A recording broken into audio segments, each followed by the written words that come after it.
Entonces, ¿por quién vino el Mesías? En verdad. Amárrense en los cinturones. Aquí vamos. Mateo capítulo 15, versículo 24. Y respondiendo él dijo, Yeshua, no he sido enviado sino a las ovejas perdidas de la casa de Israel. Señoras y señores, esto es el Mesías, esto es Jesús, Yeshua, HaMashiach, Jesús el Cristo, haciendo esta declaración. ¿Creen ustedes que él simplemente está tirando palabras al aire? ¿Vine solo por las ovejas perdidas de la casa de Israel? ¿O será más bien que aquel que escribió sobre las ovejas perdidas sabe exactamente lo que está diciendo? Cuando dice, yo vine por aquellos que están dispersos. Ahora muchos dirán, un momentico Jim, Juan 3:16, como en todos los juegos de béisbol. Ponen el letrero detrás de la base, Juan 3:16, porque de tal manera amó Dios al mundo que dio a su Hijo unigénito, para que todo el que crea en Él tenga vida eterna, ¿verdad? Juan 3:16 para el mundo. Pero ¿quiénes eran los capitanes que fueron enviados hacia el mundo? Nada más y nada menos que las 12 tribus de Israel. Ellos fueron enviados hacia el resto de las naciones, pero no hicieron su trabajo, dejaron caer la bola. Se quedaron con los mandamientos y con la luz cuando Dios dijo que lo compartieran con las naciones. David, el rey David, un hombre tras su propio corazón, dice en el capítulo 119 que su palabra es una lámpara en sus pies y luz en su camino. Pero dejaron la luz para ellos solos. Y luego se deshacieron de la luz y tomaron la luz de otras naciones. Empezaron a servir a otros dioses, entonces él se deshizo del reino del norte, lo regó por las 4 esquinas del mundo, y luego dijo que los volvería a traer. ¿Recuerdan todas esas escrituras de las cuales acabamos de hablar? Cuando él dijo, los voy a dispersar, pero los volveré a traer. ¿Cómo es que él los va a volver a traer? A través de nuestro Mesías. Miren cómo lo hace, Juan 10:16, esto es increíble, escuchen. Tengo otras ovejas que no son de este redil. ¿Cuál es este redil? La casa de Judá, el pueblo judío. A ellos es a los que le está hablando ahora mismo. ¿Ok? Pero él está hablando que a esas también es necesario traerlas al reino del norte, a la casa de Israel. Y oirán mi voz y serán un rebaño con un solo pastor. Ahora vayamos a Juan 11:51, y esta es probablemente una de las profecías más importantes de todo el Nuevo Testamento que usted nunca había escuchado jamás. Caifás, bajo la inspiración del Espíritu Santo, no dijo esto de su propia iniciativa, sino que siendo el sumo sacerdote ese año, profetizó que Jesús iba a morir por la nación, el Israel judío del primer siglo, el único Israel que había en ese momento. Y no solo por la nación, sino también para reunir en uno a los hijos de Dios que están esparcidos. Señoras y señores, está por todo lado, no se puede negar. Hasta Caifás, el sumo sacerdote, profetizó que Yeshua no solo va a morir por el pueblo judío, sino que también va a morir por los hijos de Dios que están esparcidos. Y ya sabemos por los 110 versículos que eso es la casa de Israel, las ovejas perdidas. ¿Estás listo para la mayor historia de amor de todos los tiempos? Aquí vamos. El norte fue divorciado, ya establecimos eso, pero vamos a darle punto de exclamación, Jeremías 3:8. Y vio que a causa de todos los adulterios de la infiel Israel, yo la había despedido dándole carta de divorcio. Con todo, su pérfida hermana Judá no tuvo temor, sino que ella también fue y se hizo ramera, pero ella no fue divorciada. La casa de Israel fue divorciada porque ella se prostituyó con las naciones. Hablando del norte en Jeremías 3:1, Dios dice, si un hombre se divorcia de su mujer y ella se va de su lado y llega a ser de otro hombre, ¿volverá él a ella? ¿No quedará esa tierra totalmente profanada? Pues tú eres una ramera con muchos amantes, y sin embargo, vuelve a mí, declara Yahweh.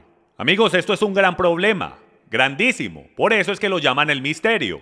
Porque el Padre mismo está diciendo a través de los profetas y de la Torá, voy a dispersar al reino del norte, lo voy a regar por las 4 esquinas del mundo, pero cuando escuchen mi voz van a regresar a mí. Cualquier persona que conoce la Torá sabe que eso no puede suceder. Cuando el padre se divorcia de su novia, ella no puede volver jamás. Por eso es que dice en Jeremías 3:1, si un hombre se divorcia de su mujer y ella se va de su lado y llega a ser de otro hombre, lo cual es lo que estaba haciendo Israel, ¿volverá él a ella? ¿No quedará esa tierra totalmente profanada? Ella está completamente profanada, el reino del norte está completamente profanado. Sin embargo, él le dice, aunque eres una ramera con muchos amantes, vuelve a mí, declara el Señor. Esto es un problema porque Deuteronomio 24 nos da el mandamiento en contra de esto. Cuando alguno toma mujer y se casa con ella, si sucede que no le es agradable porque ha encontrado algo reprochable en ella, hablando de fornicación, y le escribe certificado de divorcio, y lo pone en su mano y la despide de su casa, y ella sale de su casa y llega a ser mujer de otro hombre, y si el segundo marido la aborrece y le escribe certificado de divorcio, lo pone en su mano y la despide de su casa, o si muere este último marido que la tomó para ser su mujer, al primer marido que la despidió no le es permitido tomarla nuevamente como mujer, pues ella ha sido contaminada. Porque eso es abominable ante el Señor. Entonces, imagínate a ti mismo, eres judío en el primer siglo, eres Pablo, estudiaste bajo Gamaliel y tienes esta escritura memorizada. Y te recuerdas de todas las escrituras que dicen que Dios se va a divorciar del reino del norte. Tú inmediatamente sabes que no pueden volver. No es posible. Se acabó. Empaca tu maleta, ponla en tu hombro y no dejes que la puerta te golpee. Por esto es que en el primer siglo, el reino del norte de Israel, el cual Josefo dijo que está al otro lado del río Eufrates, no puede ser parte de Israel. Ni siquiera escuchas nada de ellos, porque Judá, la tribu de Judá, o mejor dicho, los judíos, el cual estaba compuesto del Israel moderno del día, no los dejaba, porque ellos conocen la Torá. No puedes ser Israel. Ustedes perdieron su identidad y fueron divorciados. Nosotros la embarramos, fuimos a Babilonia, pagamos nuestra deuda y regresamos. Ustedes se asimilaron entre las naciones, el Padre los divorció y nunca regresaron. No pueden volver, no importa lo mucho que quieran volver, y por ahí derecho. Los dejaremos volver, pero se tienen que convertir al reino del sur.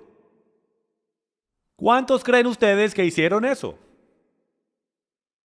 Ninguno. ¿Por qué? Porque eran agua y aceite. Cuando tenías al reino del norte y al reino del sur juntos, durante el tiempo de Salomón, siempre se estaban peleando mutuamente. No hay manera de que un israelita del reino del norte se convirtiera a Judá. No iba a suceder. Ellos tenían su propia identidad como Israel. Muy pocos lo hicieron. Más fácil, un gentil pagano que no era parte de Israel se convertía a Judá a que lo hiciera un israelita del reino del norte. Entonces hay un mayor problema. Porque este es el misterio del cual Pablo habla. Hay muchos misterios, pero este es el mayor. Y es de cómo Dios arregla esto. Porque Él los invita a que regresen, lo cual aparenta estar en contra de su propia ley, hasta que llegas a Romanos 7. Uno de los capítulos más increíbles de toda la Biblia. Amigos, esto es el que dice, yo no hago lo que quiero hacer y hago lo que yo no quiero hacer y esto por aquí, por allá, todo es enredo. Este es ese capítulo y comienza de una manera muy extraña. Miren cómo comienza, Romanos capítulo 7, versículo 1, miren lo que dice Pablo. ¿Acaso ignoráis, hermanos? Pues hablo a los que conocen la ley. Paren. No puedes leer el resto de este capítulo a no ser que conozcas la ley de Dios. ¿Por qué creen que le está diciendo eso? Porque él está diciendo que lo que está a punto de decir solo es encontrado en la Torá. Y si tú no entiendes la Torá, lo que estoy a punto de decir va a ser muy confuso y tú vas a leer dentro de esto tu denominación luterana o carismática, pentecostal, católica, lo que te quieras llamar, los 41,000 de ustedes van a leer dentro de esta escritura lo que no está ahí. Entonces, yo los voy a ayudar diciéndoles, lean la Torá primero antes de leer Romanos 7. Pues él dice que la ley tiene jurisdicción sobre una persona mientras vive. ¿Por qué? Porque la ley fue dada a los que viven. Y si estás muerto, no estarás sujeto a las penalidades que la ley demanda. Pues la mujer casada, acabamos de leer esto, está ligada por la ley a su marido mientras él vive, ¿ok? Pero si su marido muere, queda libre de la ley en cuanto al marido. Así que, mientras vive su marido, será llamada adúltera si ella se une a otro hombre. ¿De dónde está sacando esto? De Deuteronomio 24. Por eso es que dice que más vale que conozcas la ley. Pero si su marido muere, está libre de la ley. No puede ser llamada adúltera si no está ligada a un marido. Si su marido muere, ella está libre de casarse con otro. Pero si su marido está vivo, ella es una adúltera. Y por el derecho, la única manera que ella no es una adúltera es si ella recibe una carta de divorcio. Hay mucha confusión con eso en la comunidad mesiánica. Si tú recibes carta de divorcio y te casas con otra persona, no estás en adulterio. En aquellos tiempos habían dos clases de divorcio si puedo. El de con carta de divorcio que es formal, lo cual significa que te puedes volver a casar, o si eras despedida. Si te despedían sin darte carta de divorcio, todavía estabas casada y estabas en adulterio. Por eso es que el próximo marido, la mayoría no se casaban si no le mostrabas tu carta de divorcio, pues ellos no querían estar en adulterio. Continuemos en el versículo 4. Por tanto, hermanos míos, también a vosotros se os hizo morir a la ley por medio del cuerpo de Cristo. ¿De cuál ley se está hablando aquí? De la ley de adulterio. Él nos está dando Deuteronomio 24, nos está mostrando la profecía aquí. Estabas casada, te prostituiste con las naciones y ahora no puedes volver. Él dijo, por tanto, hermanos míos, también a vosotros se os hizo morir a la ley por medio del cuerpo de Cristo. ¿El cuerpo muerto o el cuerpo vivo? El cuerpo muerto.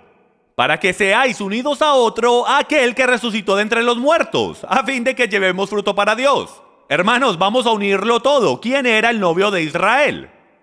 Yahweh. Yahweh era el novio de Israel.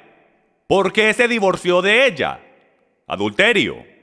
Y según Deuteronomio 24, ¿podría una adúltera volver con su primer marido? No. ¿Cómo se llama si engañas a tu marido? Adulterio. Y según Romanos 7, ¿cuál es la única manera de que una mujer puede liberarse de la ley del adulterio? Por la muerte de su primer esposo. La única manera es de que su esposo muera. Hermanos, el novio murió por su novia.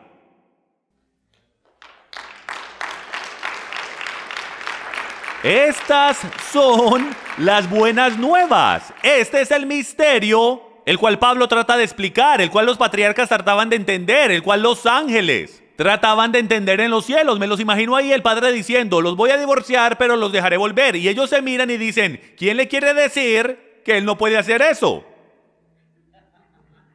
Nadie entendió esto por miles de años, pero el Padre sabía cómo lo iba a arreglar. Si alguna vez te habías preguntado el por qué el Cordero tuvo que venir a morir, por esto fue.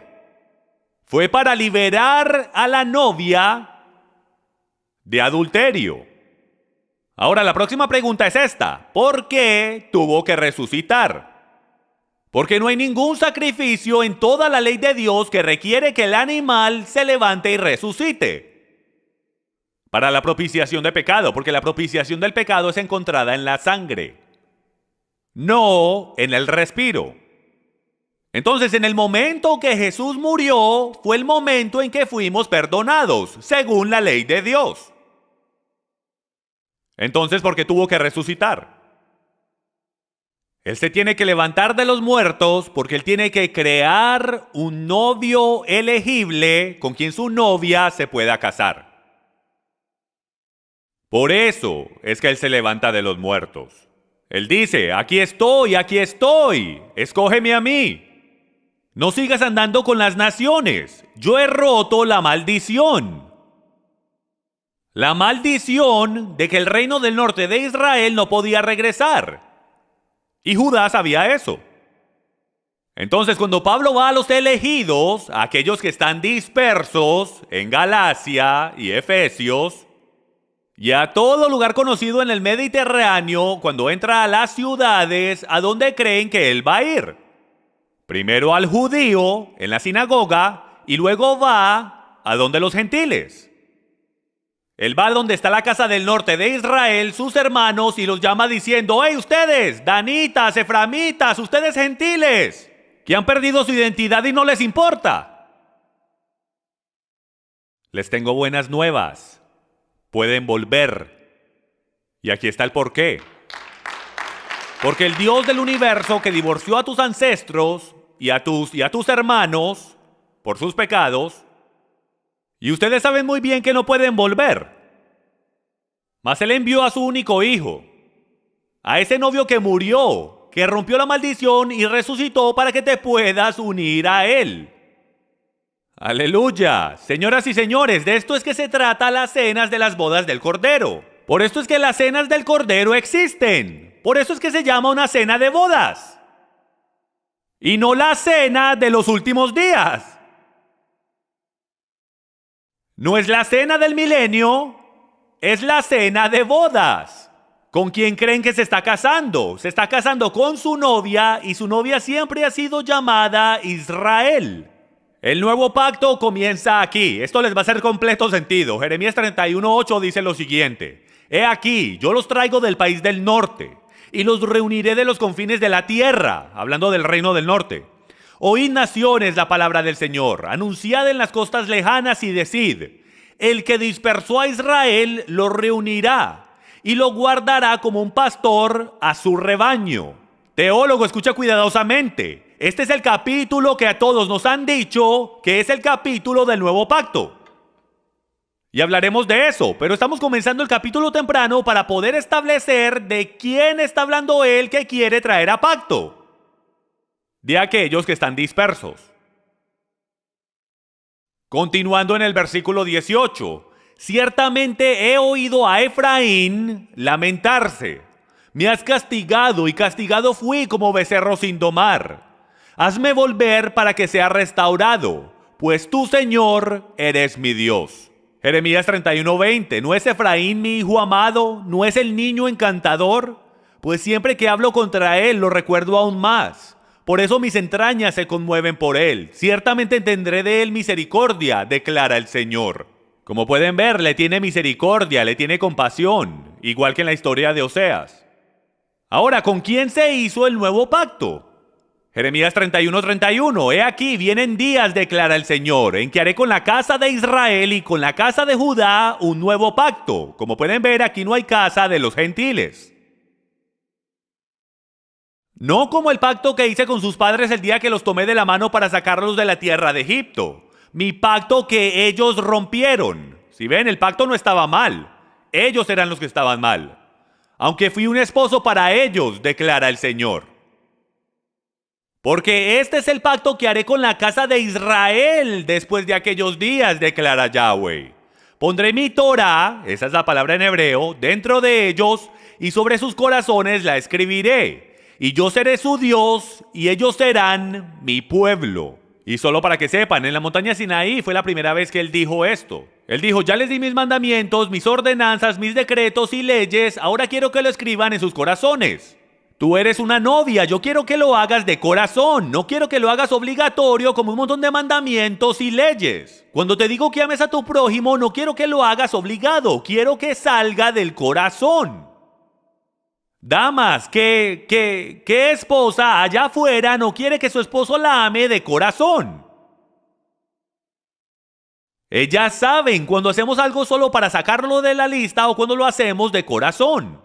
El Padre quiere que lo hagamos de corazón. Entonces Él dice, no más que el reino del norte se va a separar de mí o de mis mandamientos porque los escribiré en su corazón. Ellos los van a querer hacer. Y les enviaré un ayudante llamado mi espíritu. Ahora vayamos a Romanos para ver la conexión. Porque cuando los gentiles que no tienen la ley, porque es extraña para ellos, cumplen por instinto los dictados de la ley, ellos, no teniendo la Torá, porque ustedes no los dejan ser parte de su club, son una ley para sí mismos, ya que muestran la obra de la Torá escrita en sus corazones. Él está conectando esto a Jeremías 31. Si no se han dado cuenta todavía, señoras y señores, como un seguidor de Jesús, Yeshua, tú eres parte de Israel. Tú eres parte de Israel. Tú no estás separado de Israel. No es Israel y los gentiles y el nuevo pacto con la casa de Israel y de Judá y con los gentiles por acá. Nuestra teología ni siquiera funciona. Dice que el nuevo pacto es solamente con la casa de Israel y con la casa de Judá. Tú has sido injertado a la comunidad de Israel y te has hecho partícipe de los pactos de promesa. Ahora esto nos trae a la pregunta. ¿Estás diciendo que solamente se pueden salvar los descendientes físicos de las 12 tribus? Por supuesto que no estamos diciendo eso. No estoy diciendo que los únicos que se pueden salvar son los descendientes de las 12 tribus de Israel. No estoy hablando del linaje de sangre. No hay linaje de sangre alguno. Esto es espiritual. La salvación nunca ha sido por linaje. ¿Cuántas veces? Con los patriarcas la bendición del primogénito se le brincó al primero y se le dio al segundo, comprobando que para Dios el linaje no es importante. Hay algo mayor, Romanos 10:12, porque no hay distinción entre judío y griego, pues el mismo Señor es Señor de todos, abundando en riquezas para todos los que le invocan, porque todo aquel que invoque el nombre del Señor será salvo. En los ojos de Dios no hay distinción entre judío y gentil cuando se trata de salvación. Los gentiles se unen a su pueblo Israel. Miren esto. En Éxodo 12:49, la misma ley se aplicará tanto al nativo como al extranjero que habite entre vosotros. Isaías 56:3, que el extranjero que se ha llegado al Señor no diga, ciertamente el Señor me separará de su pueblo, y a los extranjeros que se alleguen al Señor para servirle y para amar el nombre del Señor, para ser sus siervos, a todos los que guardan el día de reposo sin profanarlo y se mantienen firmes en mi pacto. Yo los traeré a mi santo monte y los alegraré en mi casa de oración. ¿Están viendo esto? Él está hablando de los últimos días.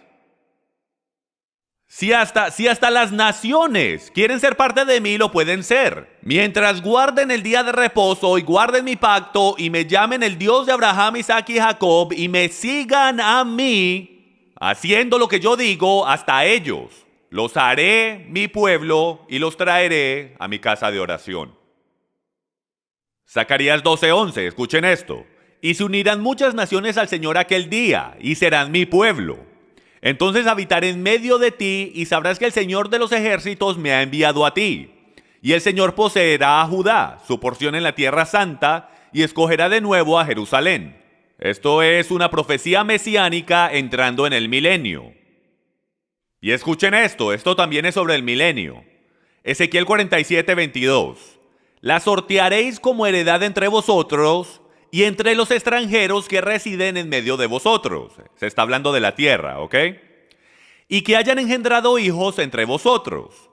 Y serán para vosotros como nativos entre los hijos de Israel. Se les sorteará herencia con vosotros entre las tribus de Israel.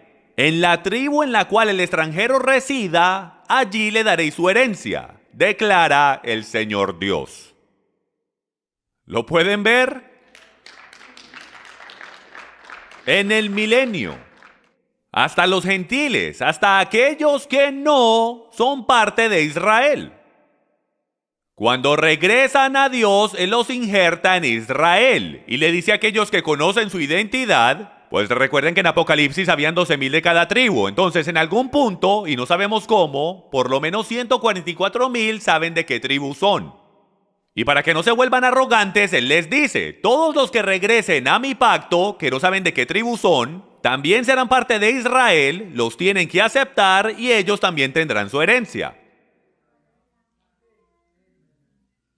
Y yo clamo la franja de Gaza desde ya. Pues como saben, está en la playa. Y yo sé que el Padre la arreglará.